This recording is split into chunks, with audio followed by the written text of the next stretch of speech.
Doug, were you going to take this, or was this just a discussion that we continued from? That basically from this letter we got from, Yeah, I think it had to do with, it's the cook, right? It's the... no, Millhaven's letter. 12 South. Remember the one we had to the sheriff to see if there was any... Right, that's why we wanted to talk It's the about it. team. It is the team problem. And the sheriff looked at it and says, I don't see any impact. I don't see any county impact. Well, there's obviously impact because it's huge, We but were going to talk about parks though or something. We talked about a heavy density with no park, no public facility provided. well, and it's and I think we were going to decide if we wanted to try and send somebody to visit with Heber City about it or not, right? About that very thing. Yeah. Well, The sheriff looked at it and didn't see anything. There's 660 units in it. We ought to make some kind of understanding if we need to have a fire station or something out there, if there's any room for public facilities. Well, this is asking for a rezone. When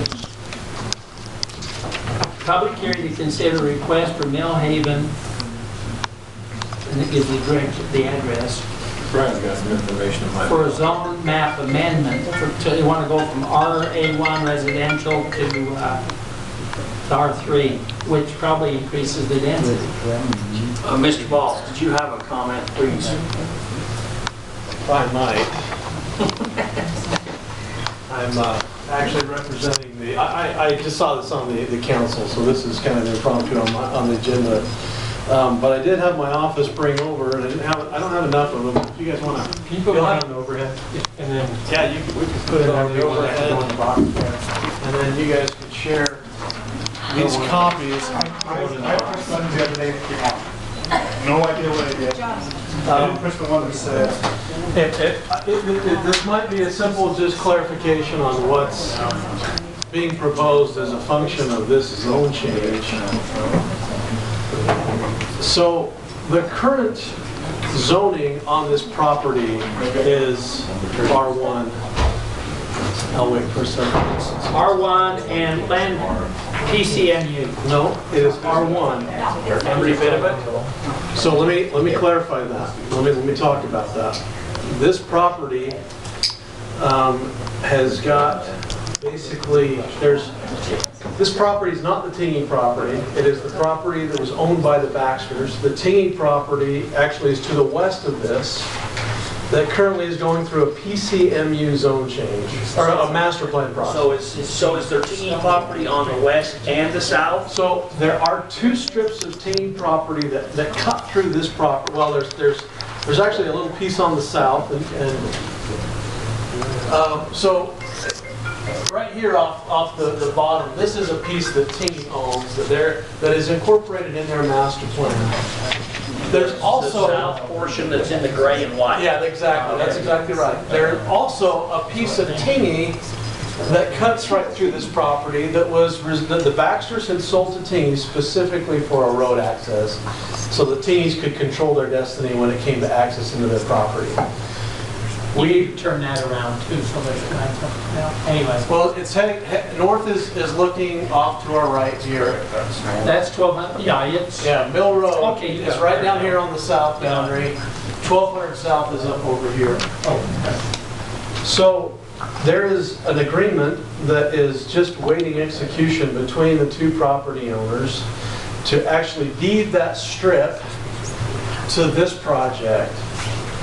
And this project is looking for a zone change to go from R1, 10,000 square foot lots, to R3, but there's a caveat to that. R1 typical density is about 3.3 units per acre. Our master plan that we've developed with them basically is 3.1 units per acre. The only reason they're asking for R3 is flexibility in some lot sizes. And so the caveat with that zone change that they are asking Heber City is to say we will lock in our density at the R1 density. We will not go past R1 density ever. We don't want to go through the headache of a rezone on this. The general plan in Heber City right now shows this property as PCNU. And so And if that's what the, that is what is currently in the general plan. The current zoning is not PCNU. The current zoning is R1, which is the 3.3 units per acre. what would R3 allow them? R3 would allow them about 6 units per acre. But they're saying, But they are- rezone it because, to give us some flexibility in lot size. That's exactly but we won't right. exceed the 3.1. And now it's gone, 3.3. but there's a bank of lots that get next to Center Creek. There's a floodplain that was mapped out across there. That floodplain has base flood elevations, and so they're looking at putting patio homes that would not interfere with FEMA's floodplain in there as far as building at bad elevations in there. No basements, slab on grade. What kind of lot size would you have there? Is that like 5,000 square feet? It's a 5,000 square foot unit. So this plan right here was the first one they came up with. This is actually 3.3 units per acre on this layout right here. This will actually be reduced based on the current discussion down to about 3.1 units per acre. So the zone change is simply to allow those patio homes, adjacent to Center Creek. But the overall density will be capped at the R1 density. Do you see any, so did your company do this layout? Yes. Okay, so is there any consideration for public facilities such as parks or emergency services, fire, or anything like that? That whole section right in there, and this is one of the discussions we plan on having, is having the Center Creek actually dedicated to Heber City as all public space. But right now, no, there's outside of any kind of public facility, anything like that, this project does not afford or does not include any proposal other than the potential dedication of that Center Creek channel, which would be maintained by this project, but dedicated to Heber City. That's what we're proposing to them, that's what we're willing to talk to them about, but we haven't even got to the meeting with them yet. Do you know what's going on? That's tomorrow night, if they want to come. What's going in across the street from here to the north, along 12th there? Across the street. Well, it's a little bit to the west. Oh, that is 120 apartment units. Okay. So, That's just to the west of and across Wells Barker's Barker's property, yeah. Well, I don't know. And just to the east of Wing Point. Wing Point. Yeah. Yeah, that property, there's a 10-acre piece that's just directly west of Wells Barker's house there. That's on the corner, and that is that. No, I'm on the north side of 1200 South. Yeah, exactly, yeah, I am too. They've been doing, They've been doing the road improvements right in there right metal now. plates in the road and everything. Yeah, that's 120 unit apartment complex. So this is not in the county. This is not in The reason we put this on the agenda is to see if any representative from the county would like to go to their meeting tomorrow night and have any discussion on Well, the public, parks or public amenities that might affect the county unincorporated is directly to the east of this property, right across 1200 East Mill Road. So that was the discussion, I believe, the reason we have this on the agenda. So, sorry, go ahead. Oh, I just Heidi, wanted you to first, address then that. back to you, Mike. From what is being proposed in the sawmill development, which is around this proposal, to the west of They the. where's are the pro- sawmill? Is it to the west? the sawmills, It's kind of the great area that sits to the south of us and to the west of us over here. Excuse me. they're proposing a city center in their PCMU with open space and commercial space to a certain amount of square foot. So right across that road, I think that's what the 850 East, 820 east. 820 East, they are asking for those kinds of things. Okay. Yeah, so this right here is 820 east, and it goes right on down here. It's not in yet. No, it's not in. It'll be constructed as a function of these projects right here. Well, and how far away, that's still quite a ways away from the hospital, isn't it? It would be farther. The hospital, yeah, from this point, you've got the Tingy property, you've got then Clyde. Yeah. Ed's, Clyde's, and then you've got the property. Senior housing. In the the You got the senior CUP. housing and Sent to the Utah. Whatever the redo of. The reason I ask is I know that the hospital would love to have that second access to 12 South into the back way. I know that's a priority for them. Big so. priority Now, for us. that's actually a part of what will happen in tomorrow's discussion, because we've looked at this from a global standpoint, because connectivity from roads that come Yeah. through here, Yeah. we've actually provided Heber City, as a function of our project, a bigger step back to look to help in the overall circulation that includes that IEC piece.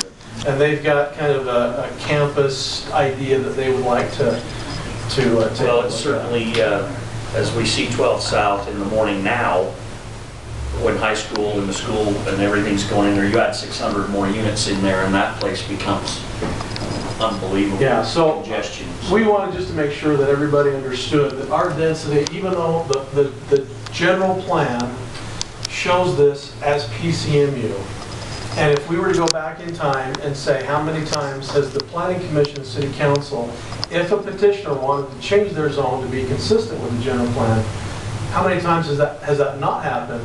I don't know of one. But in this case, the applicant is not asking for that kind of density. If they were going to that effect, this project would be, 200-300 units worth of. They're asking to cap this, or they're willing to cap this. At Mr. that. Peterson, you had a comment? Yeah, to go along with that, I think the approach is good where we take a global look at it. Back to what Heidi mentioned as well, the project, and then your next project that's coming up next on the agenda shows, a county park proposal. So we can go back and take a look at the whole thing and see where it's at. I like the idea of having that dedicated to Heber City or someone, that parkway strip there and creating that as a open space that would always be maintained or open there. Along Mill Road here, in addition to that right-of-way being widened to a total of 72 feet, an additional 30-foot strip on the project side of this is already, it's part of their annexation agreement to provide then this trail corridor that would be all along Mill Road. On the west side of the Yeah, road. if we could move this one, it actually is along 12 South up here as far as they control. This is Troy Klungervich's property. But all along their frontage here, and all of the sawmill project, they're obligated to do the same thing. And all the other annexations that basically take us all the way down to 2400 South are all obligated for that 30-foot trail corridor that goes down that side. I don't have any driveways backing up onto Mill Road. So Yeah. I don't have a problem with this plan mainly because of that. The driveways don't back up. You're not changing the density at all. And you've got your open space there. In fact, the point to that, the only point that we plan on having with the Planning Commission tomorrow is going to be how many road access points do we need to have out onto Mill Road? Having enough to service the area, but not so much that, you're letting all sorts of traffic flow around is one of those discussions that I know will come out of tomorrow night's meeting. Heidi, did you have Wait, a there's comment? some existing homes that backs onto Mill Road now there. Not here. On this There piece is right two. now, there's one One house right in the right corner, here. it's that white corner. Well, there's that's on 12 Klungervich's South. house right Yeah, here. yeah. They back Talks out up, to Mill Road. but Paul No, Moner. Mill Road is 12th East. He doesn't have an access onto Mill Road. He has an access onto 12 South. Okay.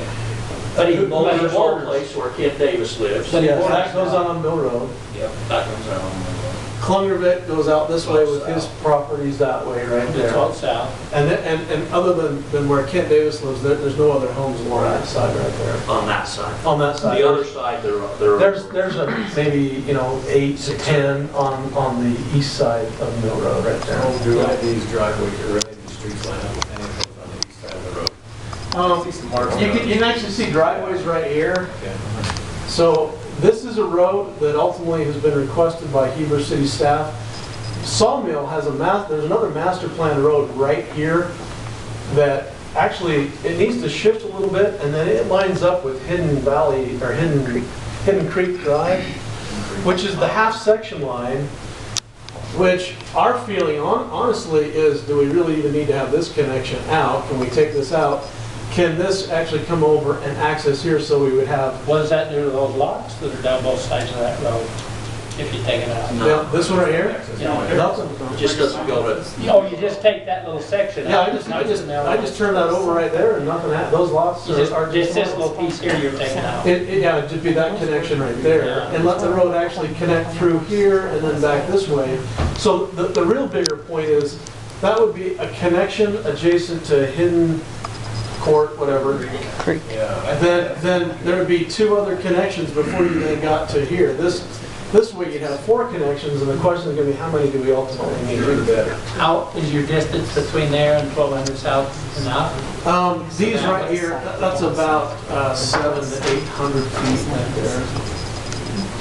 So, which from a spacing standpoint, Heidi, did you have a comment? There is a concern I have about all of this, and we just discovered it at our last meeting, and it seems to apply to this development too.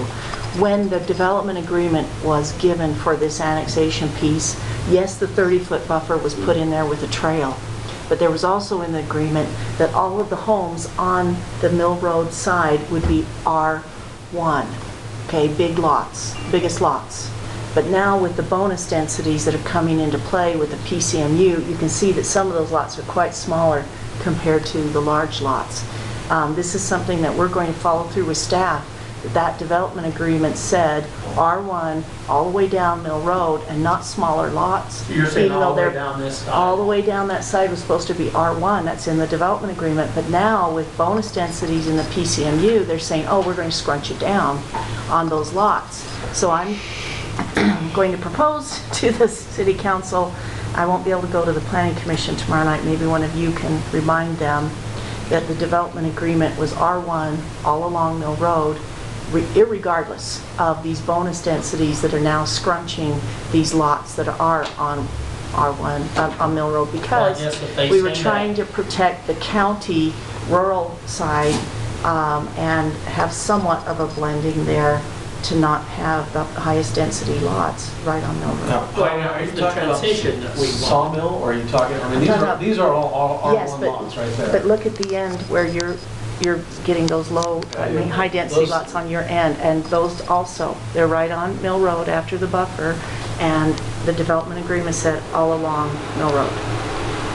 So I think that's something that we really need to watch for, because the bonus densities come into play, but the development agreement, I think, would supersede that. Well, and again, I just to clarify, we're not asking for any bonus densities here specifically. Well, Sawmill is. Yeah, and this project is not. This project is willing to cap their density at the R1 density. I understand that you are trying to match Sawmill on the south side, but that's something that I'm So going to make a Sawmill's point over of. here? Yeah. Yes. Okay. Thank you for being here. Thank you for, I know you didn't come for this specific thing, and thank you, Heidi, because this was kind of a, hey, do we want to, and we've got a lot more information now, so if someone wants to attend tomorrow, and I'm sure there'll be a council meeting regarding this and some suggestions, and so if anybody's wanting to, do we have any other discussion on this one before we move to the next one? Okay, thank you. Okay. Next one is, I wish myself, the county had we've come up with a solution for bonus density. For what? For bonus density that you may want to look at. You know, I really want to learn about that. It's not, Doug, simple, there's no bonus density. There you go. Period. There you go. okay. Bring that up tomorrow. She won't do it. Well, We we're have to going to talk debate. about it here in just a minute, so, probably. Because it's hard to require 10-acre park and not talk about giving this before.